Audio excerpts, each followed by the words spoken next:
The hype around Samsung's new ultra expensive, ultra large, ultra phone for the first time is actually justified. I've had the phone for 2 weeks now, and it's clear this is the ultra handset Samsung should have launched back in last February instead of the problematic S20 Ultra. If you want my in-depth thoughts on the S21 Ultra, then check out my review on Forbes.com in the link in the description. But today I wanted to answer all of the questions I've received from readers and friends about what does and doesn't work about this phone. If you've got any questions yourself or you like this question and answer format, then get in touch via my Facebook page or via the link in the description. So the first question is, does the phone have any display issues? That was my first worry about this phone too. You may remember from my last video, I looked into display problems on various 2020 smartphones, specifically a green tint issue or the touchscreen not registering touches. That included the OnePlus 8, Motorola Edge Plus, Galaxy S20 FE and the iPhone 12, and more on the iPhone 12's display problems in another video. What unites almost all of those devices is the fact they use a Samsung display panel. When I spoke to a repair expert, Ricky Panesar, who is CEO of icorrect.co.uk, he explained to me what was going wrong with that specific panel. It's the race for the 120 hertz refresh rate. Everyone's done it, everyone's trying to do it to the top level, but it's causing issues in that OLED. Green tint issues have been seen before on the Samsung range before with their OLEDs, and when Apple integrated them into the iPhone X. The X's were coming out with a strong green line issue, was super prominent. The newer OLEDs that are having this issue are sort of a tint. We think it's the refresh rate that's causing this issue. Not confirmed, but a green tint issue can't be resolved by a software update. Everyone's throwing software at it to recalibrate, but we don't think it can be refreshed by it. The S21 Ultra also has a 120 Hz refresh rate, but I haven't noticed any green tint issues myself, and I haven't seen any other reviewers talk about that or the phone not registering touches. There's a caveat in that I've only had the phone for just over 2 weeks, and that might change as it lands in consumer hands. Is there a screen gap? Hundreds of Pixel 5 users complained about a screen gap, which I reported on last year. Check out that video. In that story, I also discovered that screen gaps existed in the iPhone 12 and previous Samsung phones. The S21 Ultra does have a gap around the display that you can slide the corner of a piece of paper into, but it shouldn't affect the phone's IP68 rating. This is common for flat inset displays, and Samsung tells me the gap is for assembling modules and does not affect waterproof performance. Is there an Xbox Game Pass Ultimate deal this year? Most of the Samsung 2020 lineup came with 3 months free of Xbox Game Pass Ultimate and the Moga XP5X controller, but Samsung tells me that there is no deal this year. Is the phone compatible with those controller accessories?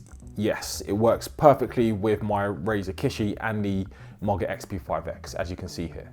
How serious is the bloat or non-deletable apps? So yeah, bloat is still an issue, as are duplicate apps. Having 2 gallery, messaging and browser apps is obviously an annoyance, as are the undeletable pre-installed apps like OneDrive and Samsung Calendar. Pre-installed apps like Facebook, LinkedIn, Office and Outlook can be deleted though.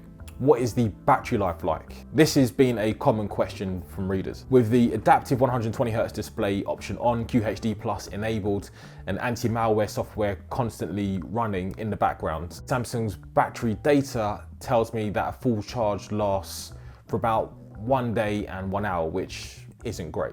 From a full charge to empty at max settings, I get an average of roughly 5 hours of screen time with moderate use. On 60Hz full HD, I get about 7 hours, which is better.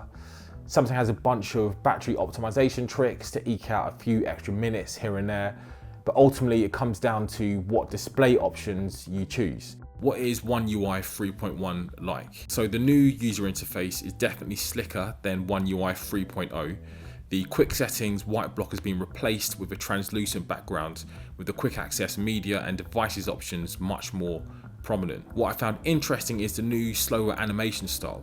There's almost an intentional leisurely pace to the UI animations, as if Samsung is trying to emphasize the high refresh rate and show you how smooth every single transition is. At first I thought it was sluggishness, but that's not the case. Sluggish performance in simple transition animations is janky, but this is smooth and weighty.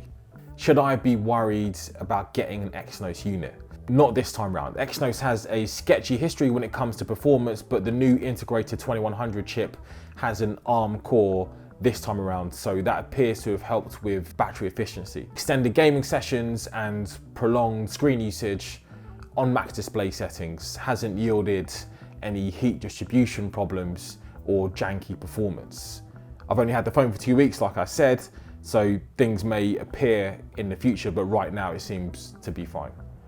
Can the S21 Ultra capture natural depth of field? In a way, yes. The longer periscope lens with a 10 times optical zoom creates a natural background blur when focused on a small object. You need a steady hand and some space between the object in the foreground and the background, but it produces a natural effect that's similar to what you might get from a DSLR. Is the zoom actually good? The 10 times optical zoom is frankly incredible to use, particularly in clear daylight. It produces a perfect, crisp, magnified image. The comparatively higher aperture on the zoom lens means you'll need a decent amount of light to get the best results out of it. So I shared this side by side with two of my most eloquent friends, and their exact responses were off and hell. You probably need to bleep that out. There's also the 100 times space zoom technology, which combines the 10 times optical and 10 times digital zooms to arrive at a 100 times magnified image. It's improved, but it's still largely a gimmick. The optical image stabilization combines with Samsung's AI stabilization software called Zoom Lock to get a more steady image when you're taking the picture, which does help. I tried this out in broad daylight using a tripod. At 3 times and 10 times zoom, the image is clear. But you can see the moment the camera is switched to a digital zoom because the image quality degrades massively, and at 100 times zoom creates a sort of painted image effect. In broad daylight with a tripod, there's a recognizable image there, but it's not a useful image.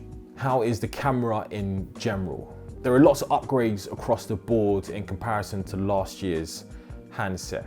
Night mode has massively improved. Samsung has upped its pixel binning technology to make that happen, which combines data from several smaller pixels into one larger pixel.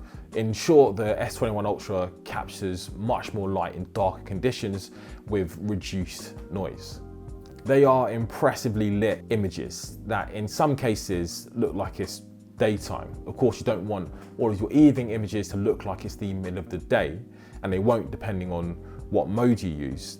But when you're in a pub or a bar, if we ever get to that stage again, and there's low lighting, you'll be able to capture something, which is kind of the point. The cameras are overall very accomplished. You can capture some amazing stills, but the results can also be inconsistent. Let's take the portrait mode. It captures depth of field images very well, and the edge detection works far better than the Pixel 5, which I had previously. But the tones are off. In this image, my skin looks completely washed out. In the regular still, the tones are perfect and the image looks good if a bit over-processed. However, indoors, in portrait mode, the 40 megapixel selfie camera appeared to handle this better, even with awkward lighting conditions. In this image, there was a bright light source coming from behind me that made the image look overexposed in the preview. But the final shot, the light was tamed and the camera captured the detail of the hallway. Is it top heavy? So the S21 Ultra feels more balanced in hand rather than top heavy like the S20 Ultra. It doesn't feel balanced, just more balanced, like it has a sort of counterweight at the bottom. It does weigh slightly more at 227 grams than its predecessor at 222 grams, so maybe it does. The new camera bump on the back takes up a full quarter of the phone and wraps around one side of the device. It's as deep as the S20 Ultra's camera bump, but because it's wider, the phone lays more flat on a table. Not by much, but it is something. What I like is that the camera sensors are slightly sunken in, which means they don't make contact with the surface when it's laid on its back and therefore aren't at risk of being scratched.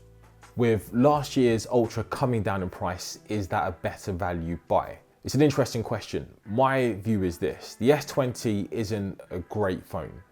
A lot of phones from last year are both better and cheaper, even with Samsung's discount. The S21 Ultra, however, is a better phone both in the camera department and all other places than the Pixel 5 and most other Android phones. It also rivals the iPhone 12 in the camera department. In the UK, I've seen the S20 Ultra drop to £800. If you're considering that, get a Pixel 5 and save some cash. If you can stretch, definitely get the S21. Right, that's it from me. I've been Janhoi McGregor. Thanks for watching. If you've got any more questions about this phone or any other device, then get in contact via the links in the description. Cheers.